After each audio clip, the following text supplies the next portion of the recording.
3 weeks ago, at this Mass, we had our first communion. So you didn't hear all of it, but in the other homilies, I focused particularly on the teaching that God is love. And what that means a little for the Trinity. But what is love?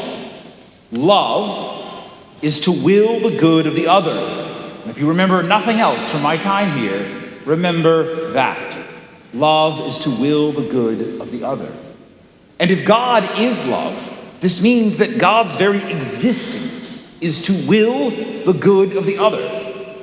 And we tend to think of existence or being as something passive.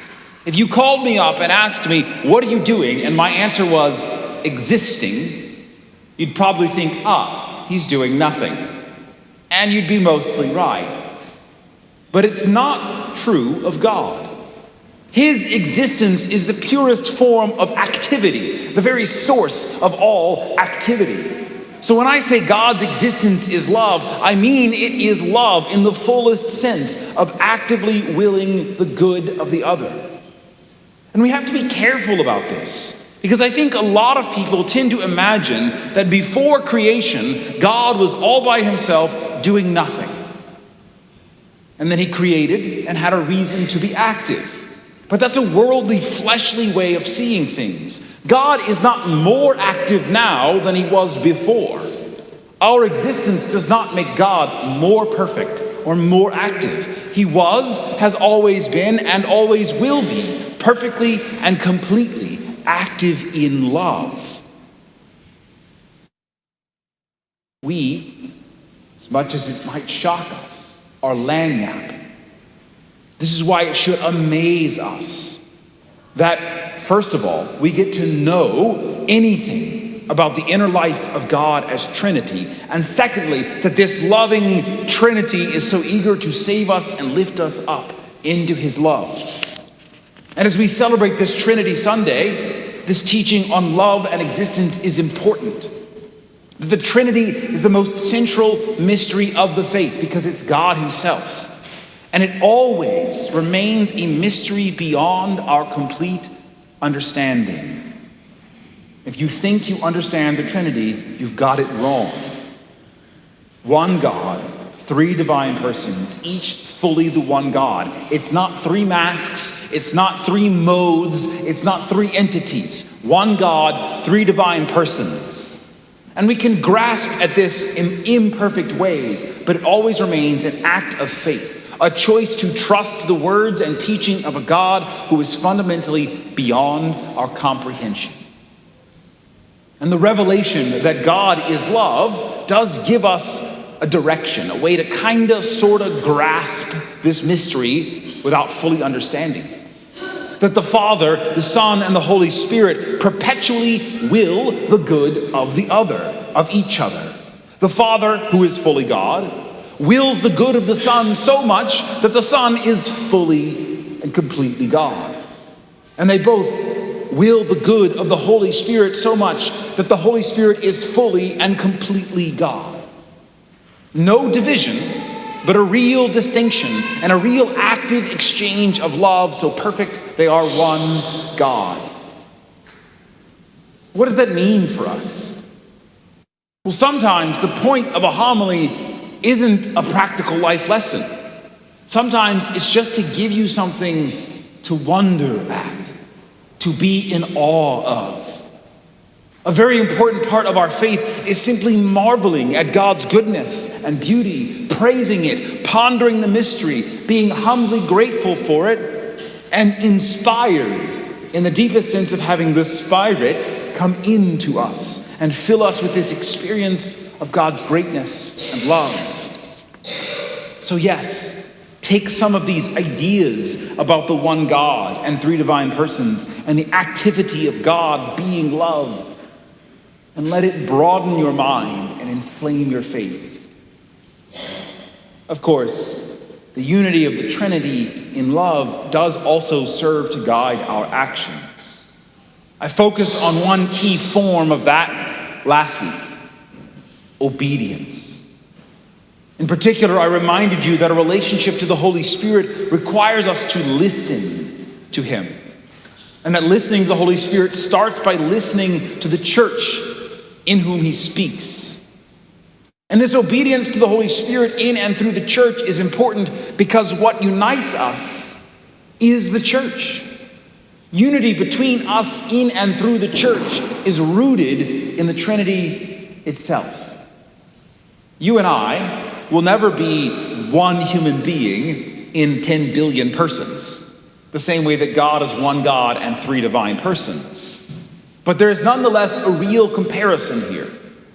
And this is why Jesus explicitly tells the apostles that when they baptize, they're to do it in the name of the Father and of the Son and of the Holy Spirit. That our unity in the church through baptism is being brought into a participation in the unity of the Trinity itself. That by baptism, we are given a real relationship with all three persons of the Trinity, one God. Co-heirs, brothers of the Son, children of the Father, temples and agents of the Holy Spirit. And if every Christian has this same participation, this same relationship with the Trinity, it should be obvious that we are also in union with each other. Not a vague and ethereal kind of unity, but a real visible one. Are we so united? Can people see the unity of the Trinity in our unity? Sometimes, when the magisterium of the Catholic Church proclaims that Jesus is God, and all 1.4 billion Catholics say, yes, he is, we see it. When the magisterium tells all 1.4 billion Catholics to pray the Our Father, and they do, we can see it. But then the Church also tells all Catholics to go to confession every year. Do we see unity there? What about the expectation of Mass each weekend? Or getting married in the church? Or avoiding things like contraception and euthanasia and adultery?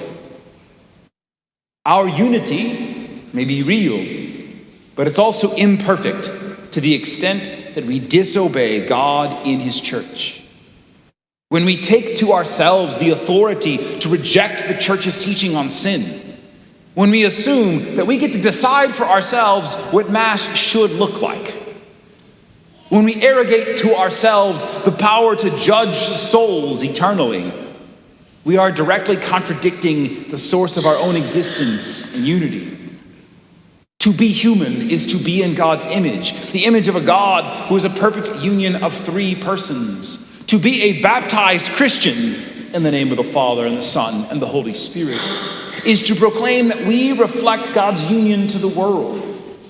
To be a disciple of Jesus Christ is to observe what he commands. And what does he command?